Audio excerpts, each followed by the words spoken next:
The Middle East tops the agenda at the UN General Assembly. African American history is honored at the latest museum to open in the nation's capital.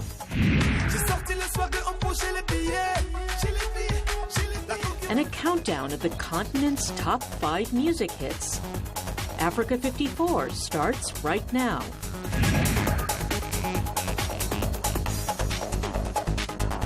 Good evening and welcome. I'm Vincent Makori. This is Africa 54. We begin in New York, where world leaders have been addressing the United Nations General Assembly all week. Issues confronting the Middle East dominated Thursday's UNGA debate.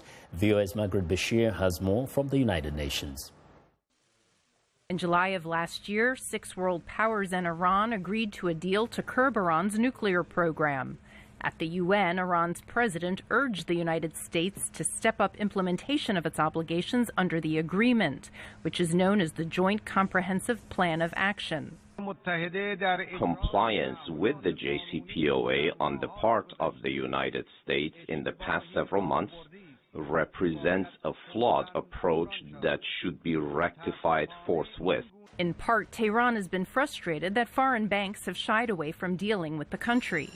Later, at a news conference, Rouhani criticized a proposal by U.S. Secretary of State John Kerry to ground all warplanes in Syria in order to get humanitarian aid in and rebuild confidence among the many actors. We must all focus on getting this aid to those who need it, which has nothing to do with flights, grounding flights. If you ground flights, you are aiding the terrorists, whether you like it or not.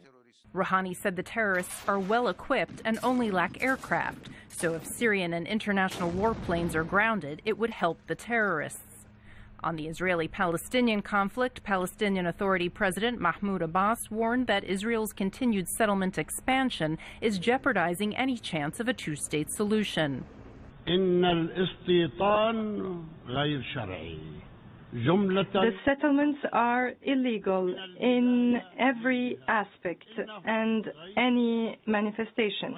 We will therefore continue to exert all efforts for the adoption of a Security Council resolution on the settlements, and we hope that no one will cast a veto. But Israel's leader was defiant. Given its history of hostility towards the UN, or towards Israel rather,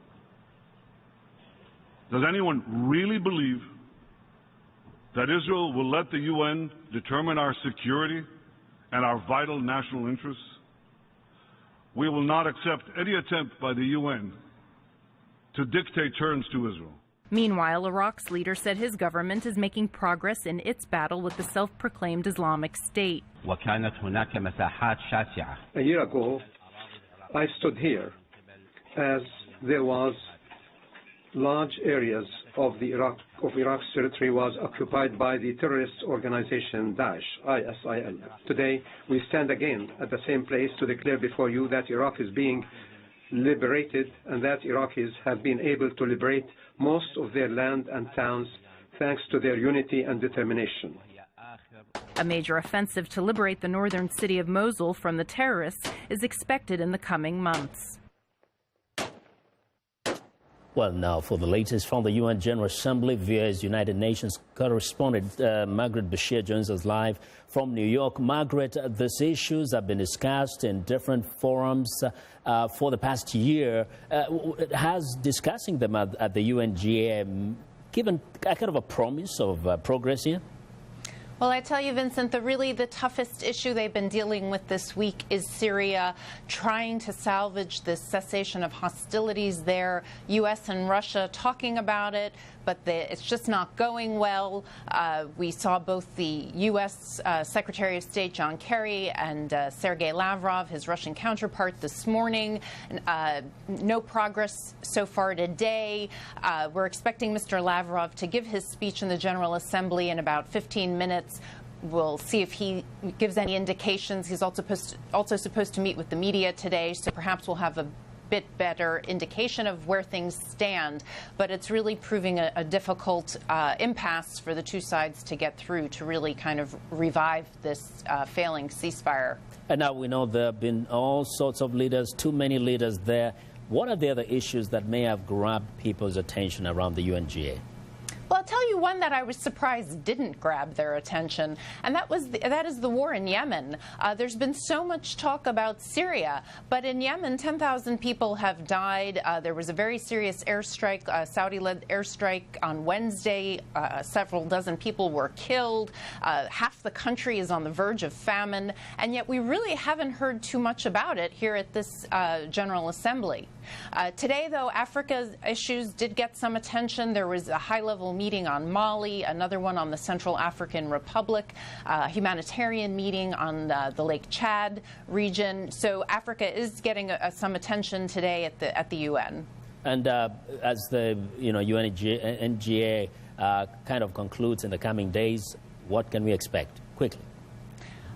Lots of talk. We'll see if it materializes into any changes on the ground for any of the world's crises. Well, we'll watch and see. Margaret, thank you very much, always, for being there for us. That is Voice of America's United Nations correspondent Margaret Bashir reporting live from New York.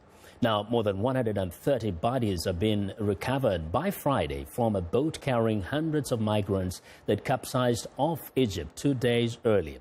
Now, the boat sank off Burj Rashid, that's a coastal village on the Nile Delta. Earlier, rescue workers and fishermen claimed they had rescued at least 169 people. However, a health ministry spokesman said 133 bodies had been retrieved from the Mediterranean, while the governor of the Bahira region, where the boat sank, put the number at 148.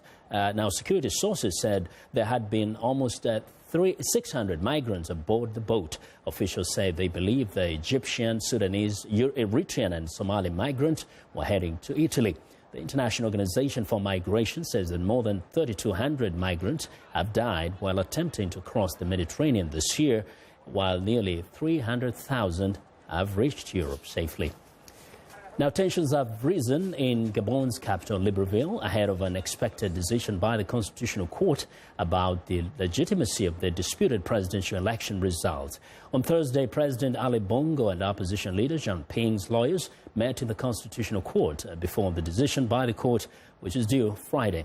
Previously, violence and riots had erupted in Libreville after protests following the disputed August 27 election handed victory to President Ali Bongo, enabling him to extend his family's half-century in power. Now, Bongo's rival for the presidency, Jean Ping, denounced the results as fraudulent. Ordinary Gabonese people fear the court will hand the election to Bongo and that this will lead to more violence. Now, hundreds of demonstrators defied a midnight curfew in Charlotte, North Carolina, in the eastern United States, marching peacefully in the early hours of Friday morning against the police shooting of an African-American man. Authorities say they have no plans to enforce the curfew as long as the protests remain peaceful. Television video showed some protesters shaking hands with the National Guard personnel early Friday. Thursday night, large crowds of demonstrators marched through the heart of Charlotte, the state's largest city, in the third night of protests. While generally peaceful, tear gas was used against demonstrators at one location. Police in riot gear were dispersed throughout the city. The officers were armed with rubber bullets and tear gas. Governor Pat Makori, former mayor of Charlotte, already has declared a state of emergency. He said police would arrest lawbreakers. Now, the protests were sparked by the shooting of Keith Lamont Scott as he got out of his car on Tuesday. Police said Scott was holding a gun when they shot him, but his family said Scott was unharmed. Now, for the latest, viewers, Giselle Tobias joins me live from Charlotte. Good evening, Giselle. Now, first, can you tell us what the mood is like? Yeah, give us a sense of the mood in that city today. Today we have a very calm mood. We don't see not many protesters right now on the street. We see some business coming back to be open again, coming back to business. Most of those businesses were closed yesterday, but today looks like the city wants to come back to normality, if we can call it that way. So that's pretty much the mood right now.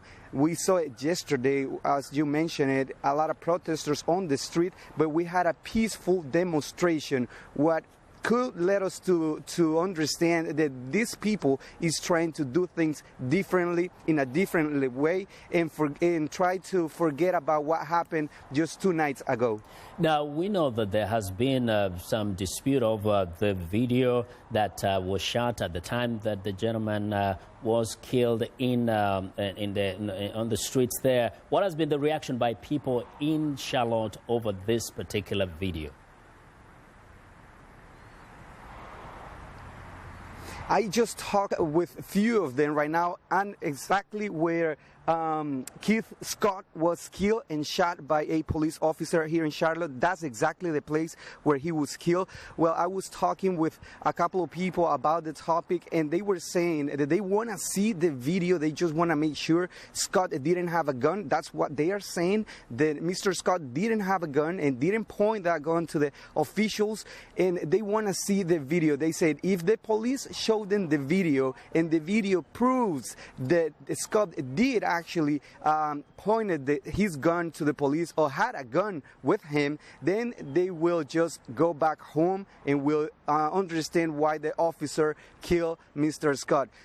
But obviously the police just said minutes ago that they're not going to release the video right now, and they're asking to the population to be patient. But they said they will show the family, right?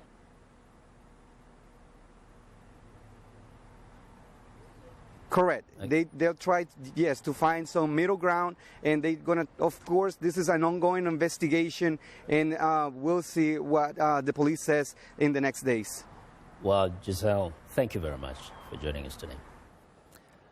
That's VOA's Giselle Tobias reporting live from Charlotte in North Carolina. Now, we want to know what you think about Africa 54 and the stories we covered. Join the conversation on Facebook. The address is Africa 54. And check out our headlines 24/7 on voaafrica.com. Find me on Twitter at VOA Vincent Makori. Coming up, inside the new National Museum of African American History and Culture. Stay with us.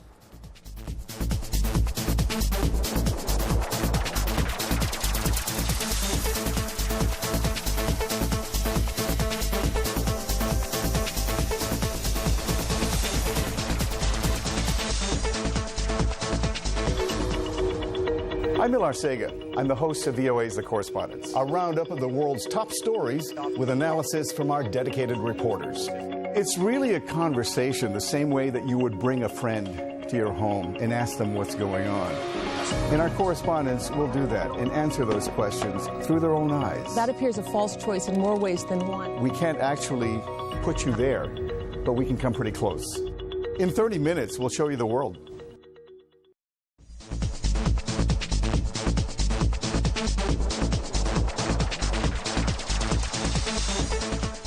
Well, the National Museum of African American History and Culture opened Saturday.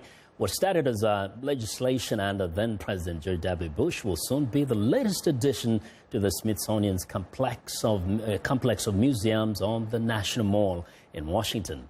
VOA got a preview of the massive museum. Arash Arabasadi has this report. What we want is a museum that uses the past to help you understand the world you're living in. That is the goal of the new Smithsonian Museum of African American History and Culture. This is your story, regardless of who you are. That this is the story that tells you about your own family, your own family's struggle of freedom or citizenship. It reshuffles the deck of American history. It's revolutionary. The story starts with the global slave trade that forcibly brought Africans on a long, grueling journey to America. We built the country, and we were enslaved for 246 years, which means that we were enslaved longer than we have been free. Highlighted is this early 1800s slave shack. It would have been pretty unbearable living within this cabin. If you've ever been down to the South Carolina low country, you'll know that it's very heavy with mosquitoes and bugs. It's very hot. When we collected the cabin, snakes came out of the cabin.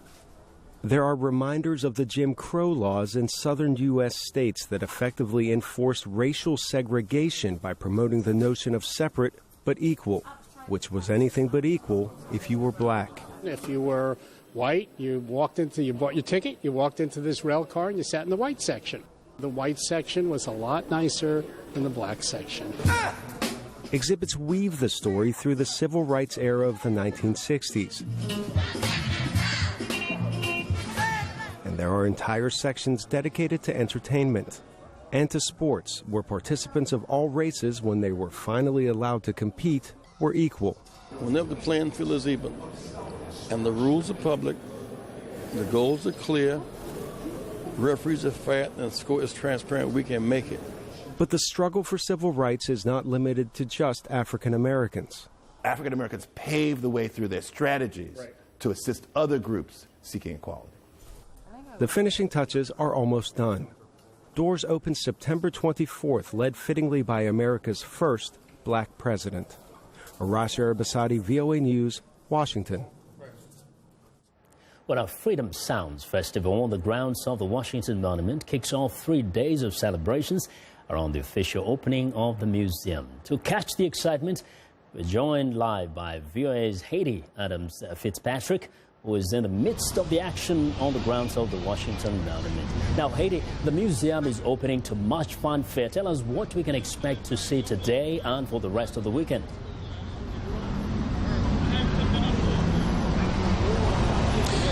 Vincent, organizers here say the significance of this museum will make this an unprecedented local, national and international event, unlike the opening of any other cultural institution in the world in recent memory. And as you mentioned, this festival will run until Sunday, tomorrow, of course, being the opening, the main event. And just looking at what's on the lineup, there'll be dance, poetry, visual arts, music, everything from hip-hop to funk, folk music, blues and gospel. And just taking a look at all the acts that are lined up: Public Enemy, Roots, Living Color, Beninese Grammy Award winner Angelique Kidjo. Also, we're expecting a slew of celebrities to make their way through here. Oprah Winfrey, for one, she has been this museum's biggest donor. There'll be Michael Jordan, Tyler Perry and Denzel Washington, who along with his wife raised $17 million for this museum. President Barack Obama will, of course, tomorrow make a speech at the dedication ceremony. And in terms of the scope and size of this event, people are already comparing it to Barack Obama's 2009 inauguration speech. So even with the crowds, with the long lines, the tight security, I guess people are willing to bear it all, because after all, they're here to celebrate. Vincent, the magnitude of the moment not lost on anyone here. Well, we can expect that. Now, Haiti, you know, you've been speaking to people around there. What are they telling you that this symbolizes for them and what it really means to them personally?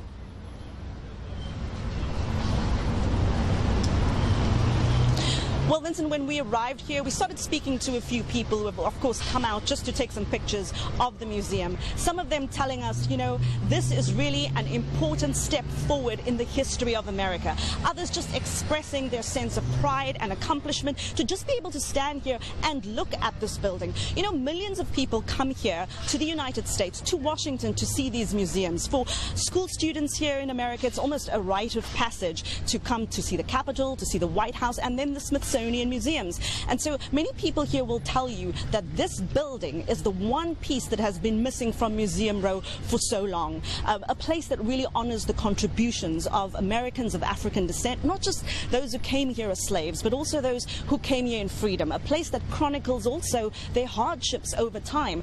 And the founding director of this museum said something so profound. He said, not just to Americans, but to people all over the world, if you think that this is not your story, then it is. So in a way, this is America telling the world, telling itself and its children that this is what this country represents, this is what it stands for, and now this building completes finally a piece of that picture. Now, in a few words, we know that in the coming days and weeks people visit, it is free to get in, but is it going to be that easy, really?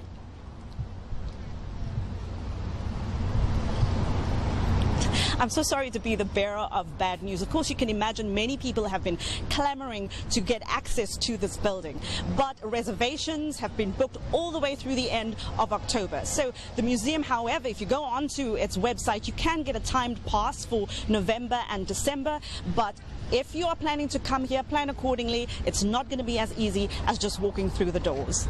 Haiti, thank you very much. Now that's viewers Haiti Adams Fitzpatrick reporting live from the grounds of the Washington Monument in Washington, D.C. And it's time now for a short break. Still to come on Africa 54, counting down the continent's hottest heats. We'll be right back.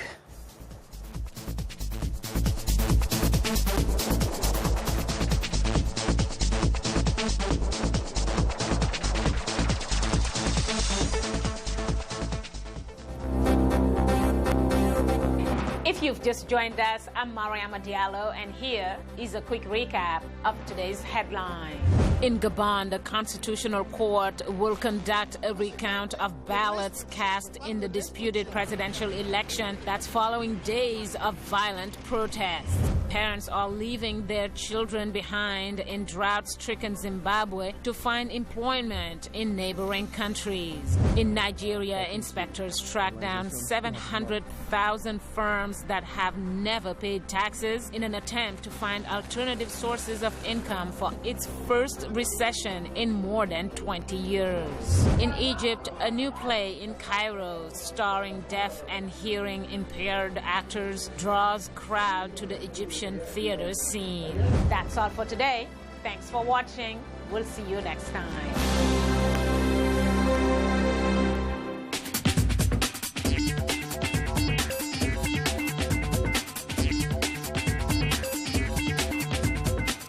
Welcome back to Africa 54, and now here's what's trending. Now, Facebook chief executive Mark Zuckerberg and his wife Priscilla Chan have pledged more than $3 billion towards a plan to cure, prevent, or even manage all diseases within our children's lifetime.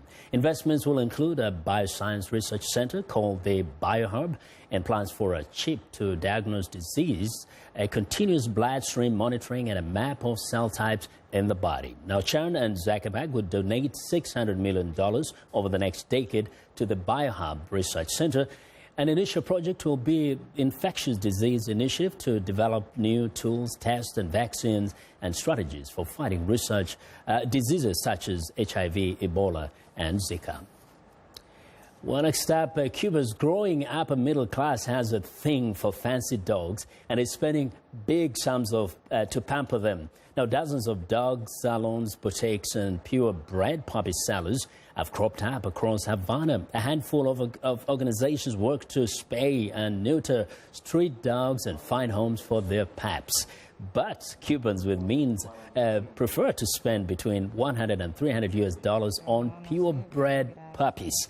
In a country where cars and new homes are out of reach for most, a purebred dog is a status symbol that offers a return on investment in the form of future puppies to sell. That's cute. Well, and finally, police in India's central Madhya Pradesh state have come out with a novel idea by asking women to click selfies with them and use them as profile pictures on social media to deter stalkers. Now, the central Indian state reported the highest number of rape cases and the most cases of assaults on women in the last decade. That's according to data released by the National Crime Records Bureau. India has enacted tougher sentences for sexual offenders and promises to try the accused through fast-track courts, but rape, acid attacks, and domestic violence remain common. And that is what's trending today.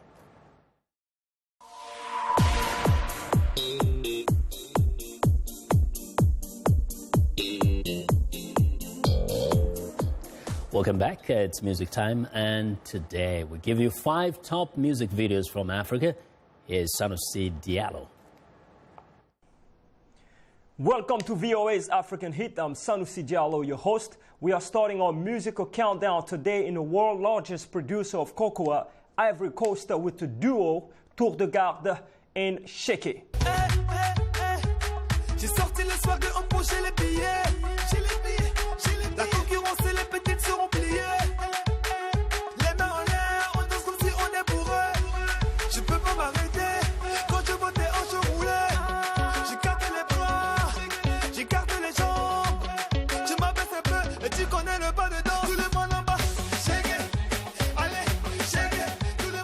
now we are sailing to the Pearl of Africa in Uganda with Eddie Kenzo in Disco Disco. Boom!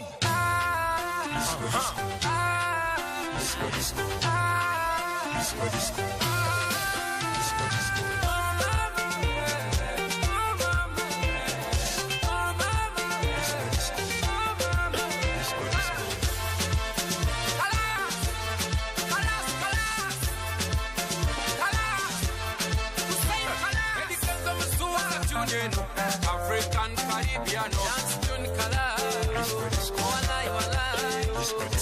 baby, come over. Let's go and dance over. On number 3, his music is a precursor of Afro trap, mixed with African music and a trap music. He is on number 3 of the day, MHD in Akelenta.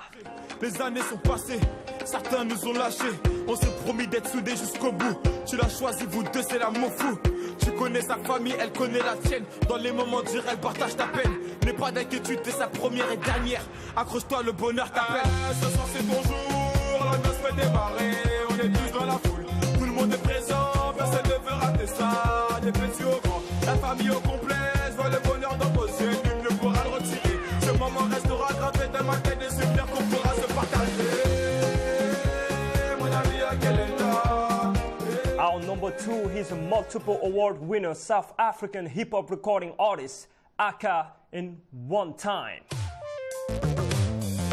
Baby, don't waste no time.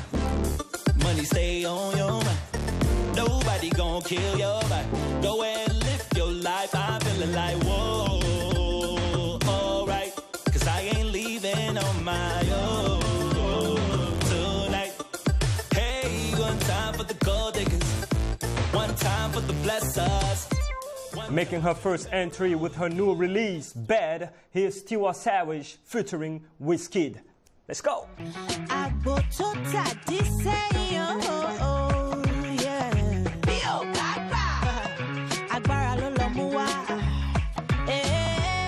Yeah, I'm coming to cause trouble.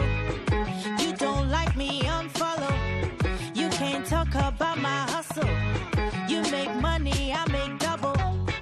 Turn me up, turn me louder. Louder now. From the streets to the Zanga. Zanga, girl. Take a shot like a soldier. Soldier now. Buy me one, if me share it. Oh no. You cannot come in my way. I'm far away from you. Nobody come in my way. You can get it with me, oh no. You can spend this money with me, baby, oh no. You can roll with me.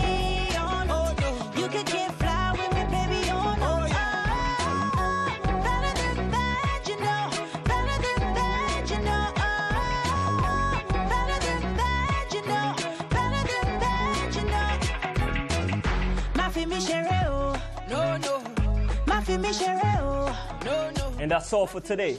Make sure to check our social media pages at VOA's African Hit. The African Musical Countdown, it's on VOA African Hit. Once again, thanks for watching. We'll see you next week. Bye-bye. And that's it. Have a good night. Yeah.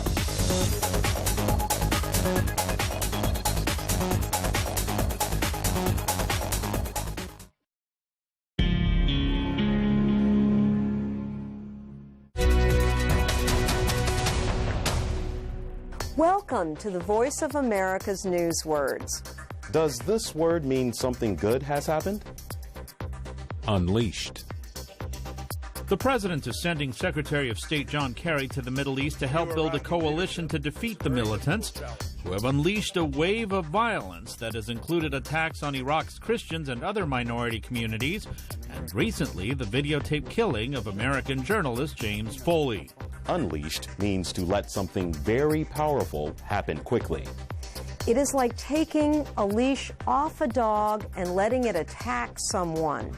In our story, the militants unleashed or set off a wave of violence. Usually, unleashed does not mean something good.